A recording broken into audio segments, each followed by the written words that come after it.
There are moments in life that divide time into before and after. This was one of them. The city of Eastbridge was just waking up. Morning light bounced off the tall glass buildings, and the air smelled faintly of roasted coffee and car exhaust. People hurried along the sidewalks, lost in their thoughts, their phones, their lives. Among them walked Amara Lewis, a woman who moved with quiet confidence. Her tailored suit was pressed, her shoes shined, and in her right hand she carried a leather briefcase embossed with her initials, AL. Inside were pages that could change lives, arguments that could reshape a city. She didn't know that in the next few minutes, her name would become a symbol of something much bigger than herself. 3 officers stood at the corner near the courthouse steps, their eyes following her as she passed. Officer Derek Holt, the one in front, narrowed his gaze. "That's her," he muttered. "Matches the description." The words were casual, routine, but their weight could crush. As Amara approached, he stepped directly into her path. The street noise softened as if the city itself held its breath. "Ma'am," he said with a smirk, "we've had reports of a suspicious woman in this area. I'm going to need to see some identification."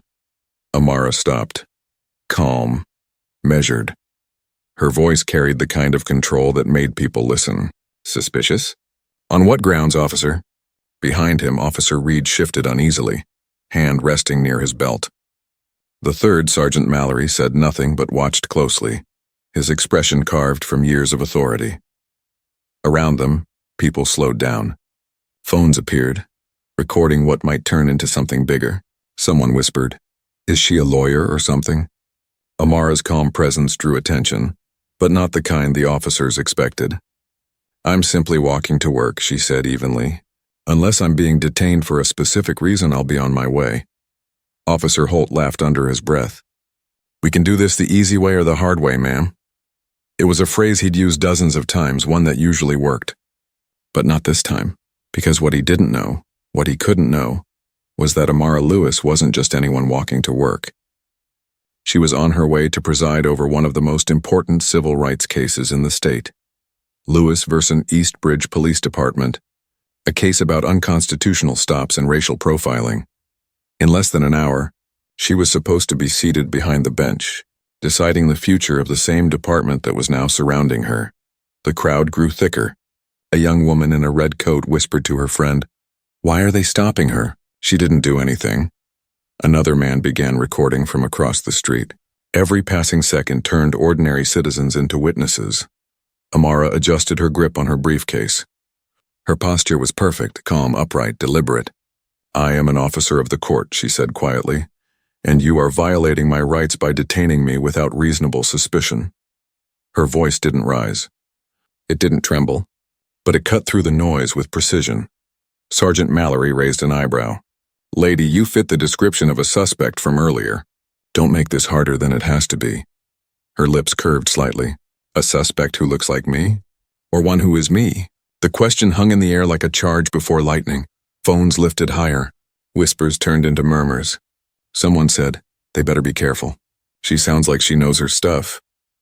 Amara took a deep breath, her heart steady despite the tension. She'd lived this reality her entire life. The suspicion, the dismissal, the quiet indignities. But today wasn't just another day. Today she would not shrink. "Am I free to go or am I being detained?" she asked again. Officer Holt stepped closer. "You're acting difficult, which makes me think you've got something to hide." Her eyes met his, unflinching. "What I'm hiding," she said softly, "is patience. And it's running out." The air around them thickened. Traffic hummed faintly in the background, but the center of gravity had shifted to that sidewalk. To the standoff between calm dignity and casual authority. A delivery driver stopped his van, phone raised. "I'm recording this," he said loudly. "She hasn't done a thing wrong." The officers exchanged looks. Holt's jaw tightened. "Step aside, sir," he barked, but the man didn't move. "Not till you stop harassing that woman." The word harassing sliced through the tension like a blade. A ripple ran through the crowd. Amara stood still, eyes steady, body unshaken. The briefcase at her side gleamed faintly in the morning sun. The engraved initials a quiet declaration of who she was. She knew what this was. She'd studied cases just like it for years. She'd ruled on others that ended with pain, humiliation, and tragedy. but she had never expected to live one herself. And somewhere deep in her chest, beneath the composure, a fire began to burn. Not just anger, but purpose. Officer Holt's patience began to thin, though patience had never been his strongest virtue. His hand hovered just a little closer to his holster as he said, "Ma'am, we're not playing games here. Step over to the wall and empty your pockets." Amara didn't flinch. "I do not consent to any search, officer. And unless you can articulate a lawful reason for detaining me, I suggest you let me continue to my job." Her calm tone unsettled him more than any outburst could have. He was used to raised voices, to fear, to compliance, not to a woman who spoke like she owned the air around her. The crowd's murmurs grew louder. Phones pointed steadily in their direction, capturing every breath, every movement. A young man whispered to his friend, "She's brave. You can tell she's someone important." A flicker of doubt passed over Officer Reed's face. "Maybe we should just check with dispatch," he murmured. But Holt didn't hear him or didn't want to. He gestured sharply toward the wall again. "Don't make me ask you a third time." Amara's heart pounded, but her face betrayed nothing.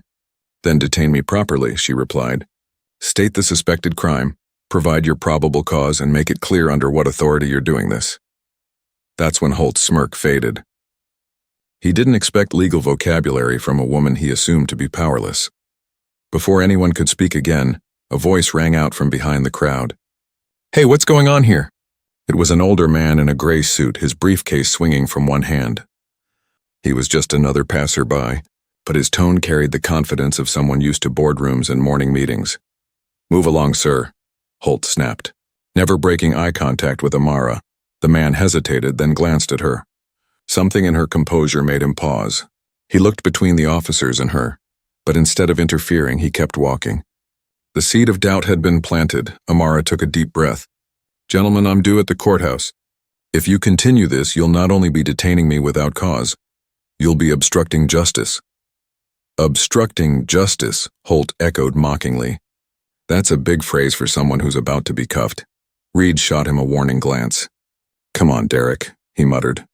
She's not resisting, but the sergeant stepped closer, his shadow falling across Amara. "If you're innocent, you shouldn't have a problem showing ID, unless you have something to hide." The words carried decades of conditioning, the assumption that authority never needed to explain itself. Amara looked at the sergeant, her voice steady. "Do you realize how many people have said those exact words before violating someone's rights?" Her tone wasn't angry. It was weary. It was truth spoken from the marrow of experience. Then the whisper from the edge of the crowd came, a quiet voice that cracked the tension. "She's right. That's not how it's supposed to go." Phones lifted higher. Someone said, "Keep recording." The sergeant's jaw tightened. "Fine, you want to play that game?" He turned to Holt. "Cuff her. We'll figure it out at the station." For a second, everything froze. The noise of the city faded. The click of the handcuffs echoed in the air like a sentence being passed. Amara didn't resist. Her eyes locked on Holt's badge. "Number 3819, she said clearly. "I'll remember it." Her voice carried enough weight to silence the murmurs for a beat. Holt hesitated. Just a flicker, but enough for Reed to notice. "She's not even fighting back," Reed said quietly. "We can just run her ID here." But Holt ignored him, pulling Amara's wrist behind her back with just enough force to make her wince. Gasps rippled through the crowd. Someone shouted, "That's not right." A woman's voice cut through from somewhere behind them. "I'm filming this. Don't you dare touch her like that," the sergeant barked. "Everyone back." But his voice no longer carried authority. It carried panic. Amara stood still, spine straight even in restraint. "Every second you keep me here unlawfully," she said, "you are deepening your department's liability." That line caught Holt off guard. Liability, department, words no ordinary citizen used. The sergeant leaned in. "Who do you think you are, lady?" Amara's calm eyes met his. "You'll find out very soon." Reed's radio crackled. "Unit 47, respond. We're getting multiple calls about your location." Too late. The world was already watching. Phones streamed the scene live. Hashtags appeared within minutes. And though none of them knew it yet, this recording would be played in courtrooms, on news channels, in policy hearings. Holt's grip faltered for a fraction of a second, but he didn't let go. She's resisting, he muttered under his breath. No, said a voice from the crowd. She's standing. The tension snapped when another police cruiser arrived, lights flashing but sirens silent. From it stepped a man with graying hair and the posture of command. Lieutenant Brandt, summoned by chaos. What's going on here? He demanded, eyes flicking between his officers and the woman before them.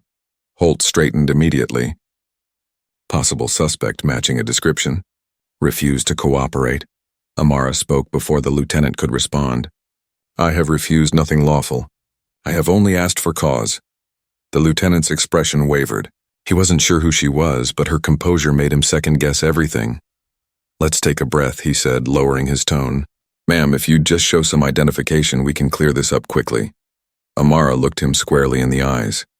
And normalize unlawful stops? No, Lieutenant.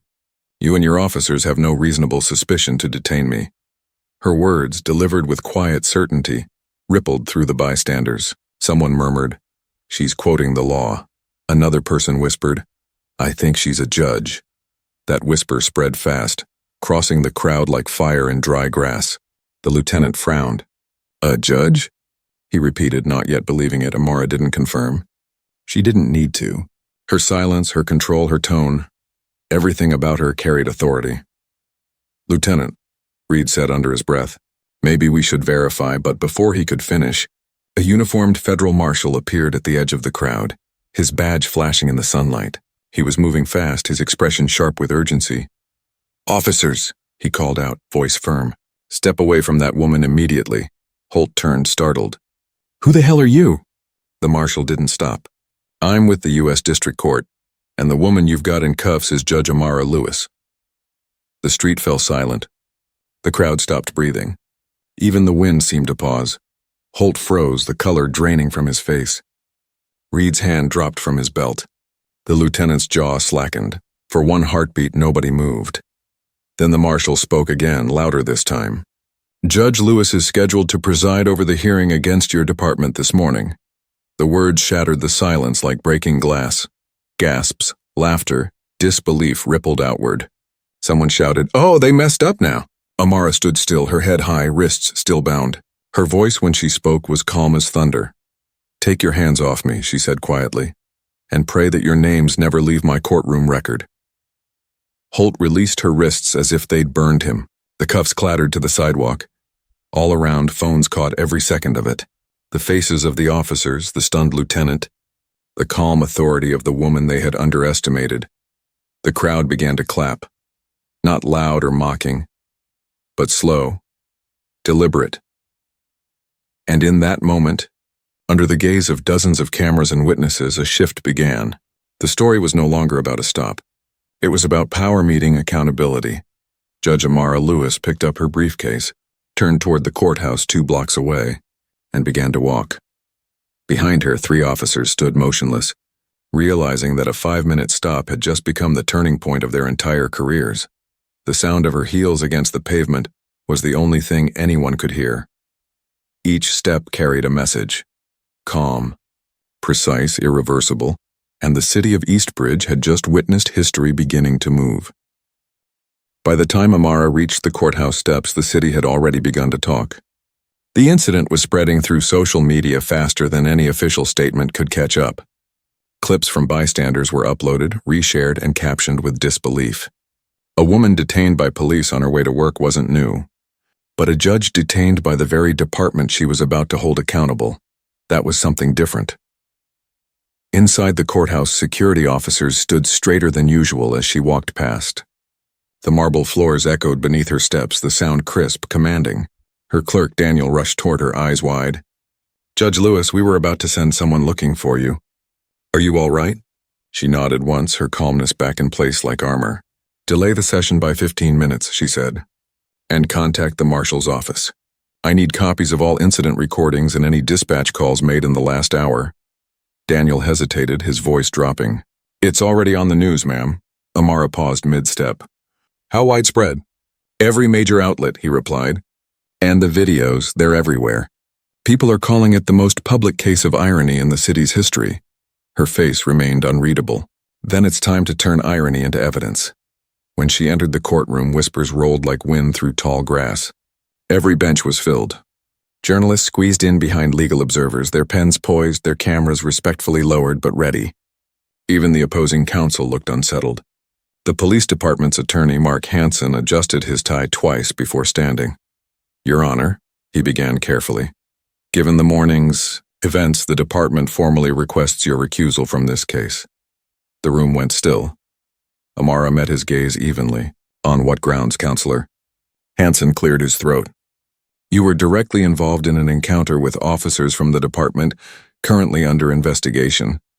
It would be impossible for any reasonable person to believe impartiality could be maintained."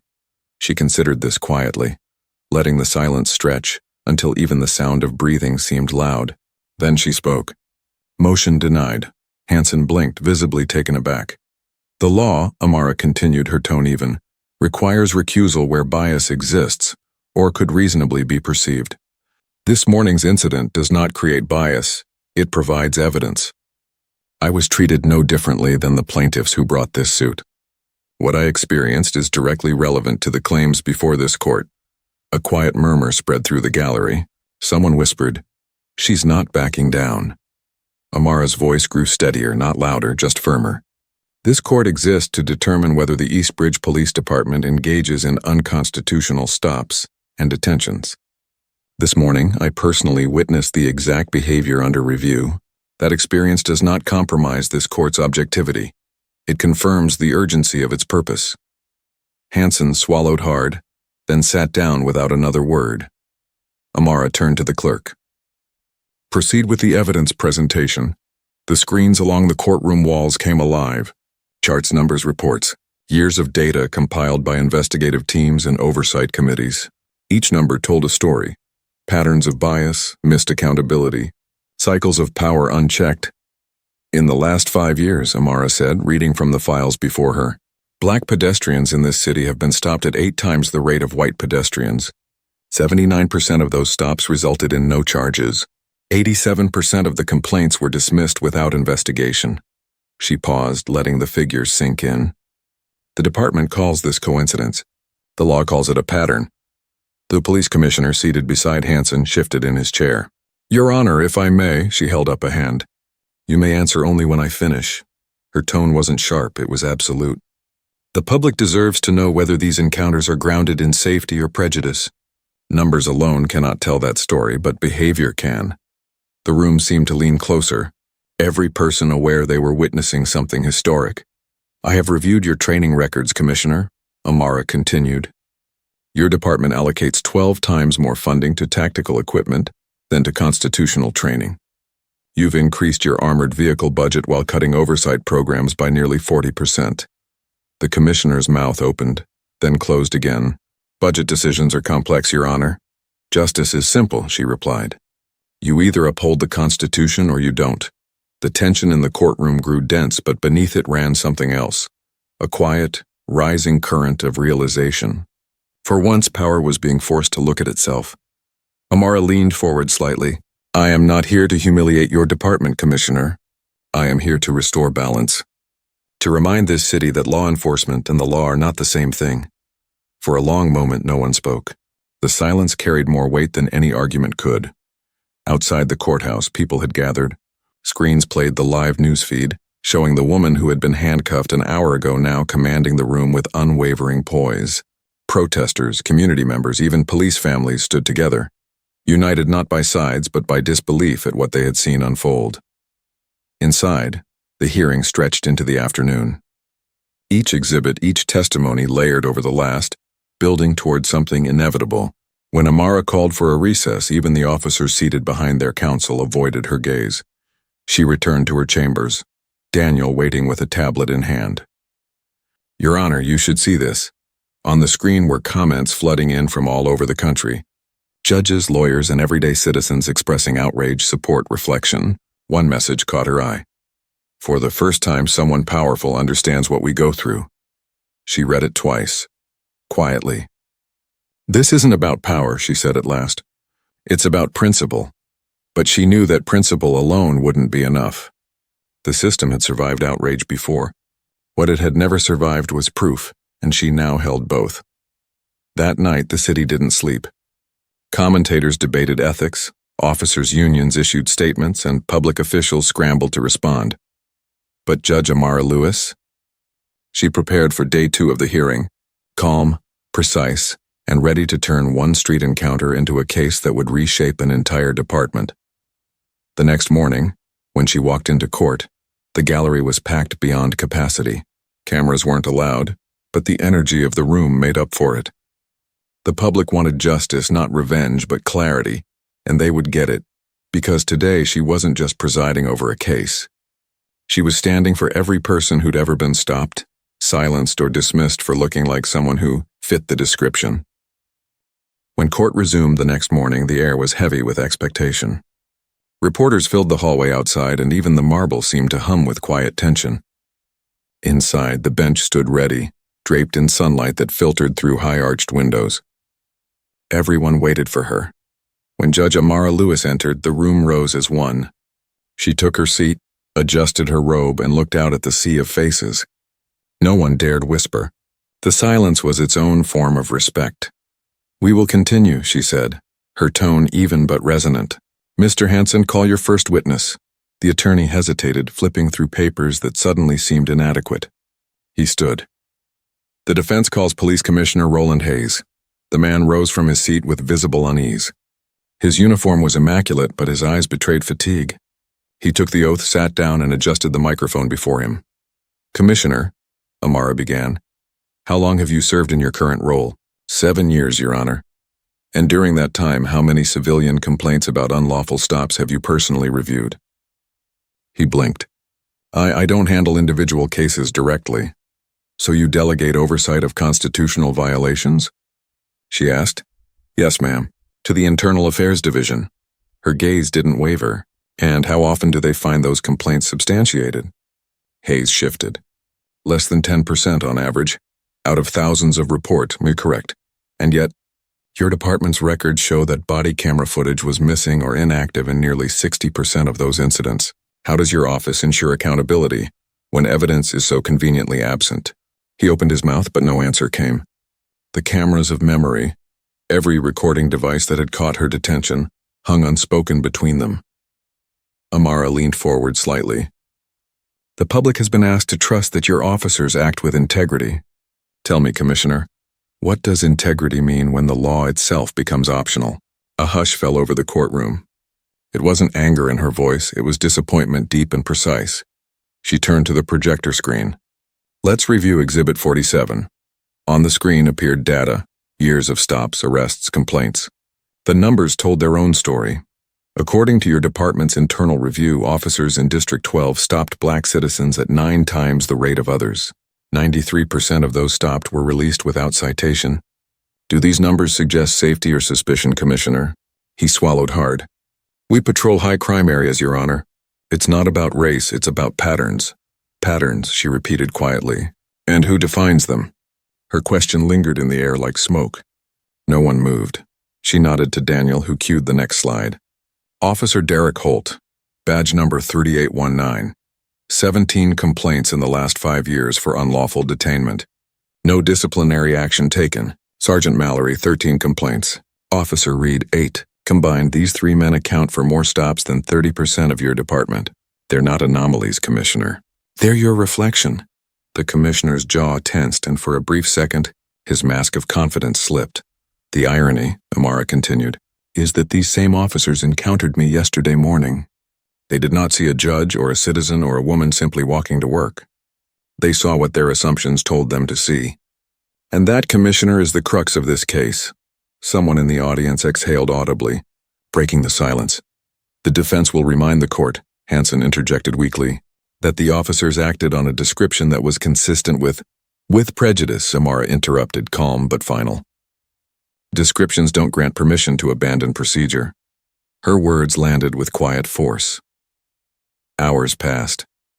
Witnesses testified. Experts presented research on implicit bias, systemic trends, training deficiencies. The courtroom transformed from a legal battleground into a mirror, forcing everyone to see the reflection they'd avoided for years. When the final evidence had been presented, Amara closed the file before her. "This court will recess for 1 hour," she announced. Upon return, I will deliver judgment. Outside the courthouse plaza was a living sea. People gathered from every corner of the city, holding signs that read, "Justice has eyes and we see you now." Reporters spoke into microphones, their voices threading through the air. Inside her chambers, Amara sat alone for a moment. She could hear the faint hum of the crowd through the walls. Daniel entered quietly, holding a document. "Your Honor," he said, "the news stations are calling this the most consequential case in the state's history." Amara didn't look up. "History is only useful if it teaches us to change." He hesitated, then nodded. "They've verified 21 separate videos of your encounter. All consistent, all authenticated." "Good," she said softly. "Then there will be no room for denial." When she returned to the bench, every eye followed her. She adjusted her papers, took a slow breath, and began. "This court has reviewed all evidence presented by both sides. The facts are not in dispute. The Eastbridge Police Department has engaged in a consistent pattern of unconstitutional detentions, targeting specific demographics under the guise of suspicion. These practices violate the 4th and 14th Amendments of the United States Constitution." No one moved. Even Hansen stopped taking notes. "This court therefore orders the immediate implementation of a consent decree mandating independent oversight, public transparency, and constitutional retraining of all officers. Compliance reports will be submitted quarterly, and non-compliance will result in federal review." Her voice carried steady and unbroken. "Furthermore, officers involved in my unlawful detention will be subject to disciplinary proceedings, and this incident shall be entered into record as Exhibit 1 of this ruling. Let the system learn from its own behavior." A ripple moved through the gallery, half shock, half admiration. "The court will also require the establishment of a civilian oversight board with subpoena authority and an open public data portal tracking all detentions by race, gender, and outcome. Justice requires light. We will not allow shadows to decide who is guilty of merely existing." The sound of quiet applause began from the back, hesitant at first, then spreading like a rising tide. Amara raised her hand gently. "This is not a victory. It is a correction. A nation governed by law cannot allow trust to erode where it's needed most. Every officer who wears a badge must remember, authority is not ownership. It is duty." The room stood as she rose, the robe around her shoulders seeming heavier than ever, yet rightfully so. As she walked back toward her chambers, she felt the shift, not triumph, but the weight of something beginning to move. The real work would come after the verdict, in the quiet hours of reform and resistance. Outside, the crowd erupted in chants of gratitude and disbelief. Her name echoed against the courthouse steps. Amara paused at the doorway, looking back at the city skyline. For the first time, she saw something new in the faces around her. Recognition. She whispered to herself, "Now we begin." The next few days moved like an unbroken current. Headlines stretched across every newspaper and screen in the country.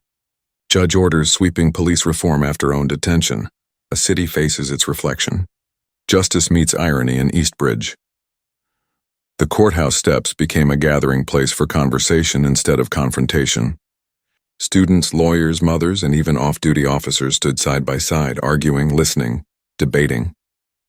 The air that had once carried shouts now carried something quieter but stronger: awareness. Inside the department, the tone had changed. For the first time, officers were reading policy updates instead of skimming them. Meetings that used to last 20 minutes now stretched for hours. Each paragraph of the consent decree mattered. It was more than paperwork. It was a promise written into law. Lieutenant Brandt sat in his office late one night staring at the words on his screen. Mandatory constitutional refresher. Attendance required. He rubbed his eyes. Somewhere deep inside, past the pride and fatigue, he knew it was overdue. When the Civilian Oversight Board held its first session, the room filled beyond capacity. Amara attended quietly, not as a judge but as a citizen. She sat near the back, listening as people spoke. Parents describing their children's fear, teachers describing the loss of trust in their communities, and officers describing how they wanted to serve without suspicion clouding every interaction. A young patrol officer stood up, his voice uncertain at first. "I joined this job to protect people," he said. "But somewhere along the line, we were trained to assume everyone was a threat. I don't want that anymore." The room was silent for a moment. Then someone began to clap. Amara watched him closely. It was the first time she'd seen honesty from the other side of the uniform. The board passed a set of rules that would later be known as the Lewis Standards. Every officer was now required to state a clear, specific reason for any stop before approaching a civilian. Those reasons were automatically recorded through a new mobile system developed within months, one that sent alerts if the justification failed to meet constitutional guidelines. At first, there was resistance. Unions filed appeals. Talk shows debated the limits of reform. Some officers threatened to quit, calling the rules overreach.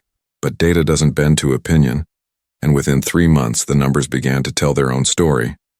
Improper stops fell by more than half. Arrests stemming from legitimate investigations increased. Complaints dropped. Neighborhoods that had been tense for years reported lower crime and higher cooperation. The change was visible not in statistics alone, but in gestures. Handshakes replacing stares. Conversations replacing orders. Then came the day no one expected. A press conference had been scheduled to announce new community outreach programs. 3 men stood at the podium: Officer Derek Holt, Sergeant Mallory, and Officer Reed. The same men who had once surrounded Amara on that sidewalk. Their faces were drawn, but their posture was different. Gone was the performative confidence. Holt leaned toward the microphone, his voice softer than anyone had ever heard it. "I want to start by saying I was wrong," he said simply. "I saw someone and assumed authority gave me the right to question her existence. I thought compliance meant respect. It doesn't, it just means fear." The room was silent. Reporters didn't interrupt. Mallory spoke next. "We were trained to control every situation. We weren't trained to listen. The judge we stopped taught us that listening isn't weakness, it's discipline." The city listened, and something inside its collective conscience began to shift. In the weeks that followed, Amara received countless letters. Some were from citizens thanking her for her courage. Others came from police officers admitting how the case had forced them to confront their own blind spots. One letter, written in careful handwriting, came from a high school student. "Because of you, I want to study law. Maybe one day I'll defend someone like you did, all by just standing still." Amara kept that letter on her desk. It reminded her that justice wasn't a single moment, but 1,000 small ones carried forward by others. The department's next step was the training academy overhaul. Old manuals were replaced with new ones focused on constitutional awareness, empathy, and communication. Instructors now opened each class with one question: "Why do you wear the badge?" There was no standard answer anymore. That was the point. By the time 6 months had passed, Eastbridge had become a different city. Murals appeared on walls showing scenes of community togetherness and the phrase, "authority with accountability," written beneath them. At the annual policing summit, departments from across the country came to learn from Eastbridge. The protocol developed there was renamed again, this time by a national committee, the Amara Protocol. It wasn't just a set of rules. It was a shift in thinking. Amara avoided the spotlight, though she couldn't escape it completely. Invitations poured in for interviews, awards, documentaries. She accepted only one, a long-form conversation at a university law symposium. Before a hall filled with students, she spoke plainly. "I didn't set out to create a movement," she said. "I set out to walk to work. What happened to me wasn't special. It was ordinary, and that's exactly why it mattered." She paused, letting the room absorb the weight of that truth. Change doesn't come from outrage alone. It comes from design, from systems that make justice a habit instead of an exception. You don't need power to begin. You just need persistence. When she finished, the students rose in applause. Some were crying, some smiling, but all were awake to something they hadn't fully seen before. Outside, the evening air was cool. Amara stood beneath the university's clock tower, watching people disperse into the night. She thought of that morning.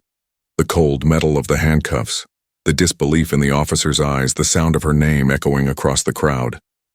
It no longer haunted her. It had become a lesson that belonged to everyone. A car pulled up at the curb. It was Daniel, holding her coat. "The mayor's office called again," he said. "They're establishing a permanent civilian monitoring council. They're calling it the Lewis Commission." Amara smiled faintly. "Then let's make sure they do it right." As they drove through the city, she looked out the window at the faces in the street. Different races, different uniforms, talking instead of avoiding one another. It wasn't perfect. It wasn't finished. But it was progress, and progress was enough to keep going. She whispered more to herself than to Daniel. Every reform begins as an apology that turns into action. He nodded quietly, eyes on the road. At a red light, a billboard glowed across the intersection. It showed a simple message in bold letters: "Justice lives here." For the first time in years, Amara believed it might be true. Months passed, and Eastbridge changed in ways no one had predicted. The city that had once been known for tension now carried a new rhythm, slow, cautious, hopeful. The courthouse no longer stood as a symbol of distance between the people and the law. It became a meeting place where policy, protest, and progress finally spoke to each other. Judge Amara Lewis sat in her chambers one quiet morning, sunlight spilling across the stacks of case files on her desk. The city outside was humming again, but differently now, less hurried, more awake. Reports showed the reforms were working. Stops were down. Complaints had fallen dramatically. People were talking to police again, not because they had to, but because trust was beginning to return. The door opened softly. Daniel stepped inside, holding a folder. "Your Honor," he said, "the governor has signed the statewide Reform Act. They're calling it the Lewis Act." She looked up, surprised. "They passed it?" He smiled. "Unanimously." For the first time in months, she leaned back in her chair and allowed herself a long, quiet breath. "Then maybe," she said softly, "we're learning." Later that day, she walked the same route she had taken that morning of her detention. The same sidewalk. The same bakery smell in the air. The same storefront windows reflecting the rise of the sun. But now the looks she received were different. A police cruiser slowed as she crossed the intersection, not to stop her, but to wave her through. The officer inside gave a small nod of acknowledgement. She returned it, not as triumph, but as understanding. That evening, a documentary film premiered at the local theater. It told the story of that morning, how a simple walk to work had forced a city to face its truth. The audience watched in silence as footage replayed the confrontation, the arrest, the revelation, the courtroom. When the final scene showed Amara walking into court, calm and resolute, the theater filled with quiet applause. Afterward, a young reporter approached her outside. "Judge Lewis," he said, "if you could tell the country one thing about what happened, what would it be?" She took a moment before answering. "That justice begins when someone decides not to be silent. Not angry, not afraid, just unwilling to be small." He nodded, recording every word. "And the officers?" he asked softly. "Do you forgive them?" Amara looked at the darkening sky before answering. "Forgiveness isn't the end," she said. "It's the beginning. You forgive so you can build. Otherwise, everyone stays trapped in the same mourning forever." The next day, those words ran in newspapers across the country. They became a quote repeated in classrooms, legal conferences, and protests alike. As weeks turned to months, other cities reached out to Eastbridge. Departments adopted the Amara Protocol.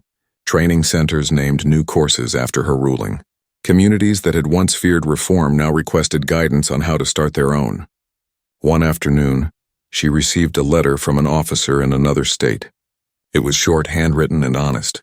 "Your case saved my career. It made me question the badge instead of hiding behind it. For the first time, I understand what it's supposed to mean." She folded the letter carefully and placed it in a drawer beside the student's note she'd kept for months. Two voices from opposite sides of the same system, both changed by one encounter. The story spread far beyond the city. Documentaries, podcasts, university lectures. Everyone wanted to dissect the case that had forced an entire institution to look inward. But for Amara, it wasn't about fame or recognition. It was about proof. Proof that the law could bend toward justice if enough people refused to accept that it couldn't. A year later, on the anniversary of her ruling, a ceremony was held at the courthouse.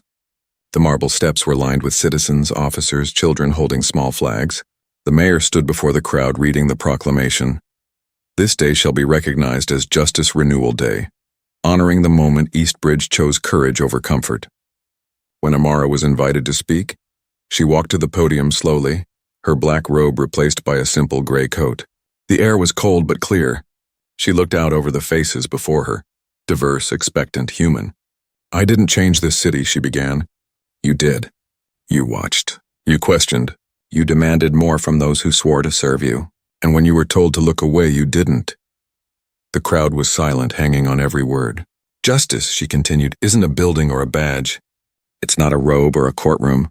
It's a choice people make every single day, to see each other fully, to act when it's easier to stay still, and to hold power accountable not with anger, but with truth. Her voice softened. We built something here worth keeping. Don't let it fade when the cameras turn away. As she stepped down from the podium, the crowd began to clap, slow, steady, unified. The sound rose up the courthouse steps and carried down the streets, echoing through the city she had helped reshape. That night, she walked home alone under the glow of streetlights. The same route, the same rhythm, but now each step felt lighter. Her phone buzzed in her pocket. A message from Daniel read, "They want to rename the courthouse in your honor." She smiled at the screen and typed back, "Names fade. Change doesn't. Let it stand as it is." When she reached her door, she paused and looked back toward the skyline of Eastbridge. The city lights shimmered like quiet promises against the dark. Somewhere out there, another person was being tested by the same choices, the same assumptions, the same moment where courage and silence meet. She whispered to the night, "May they choose courage." And then she stepped inside, closing the door behind her, ready to rest at last, knowing the story had never really been about her. It had been about everyone who decided that justice wasn't just a word carved in stone, but something living, breathing, and worth defending every single day.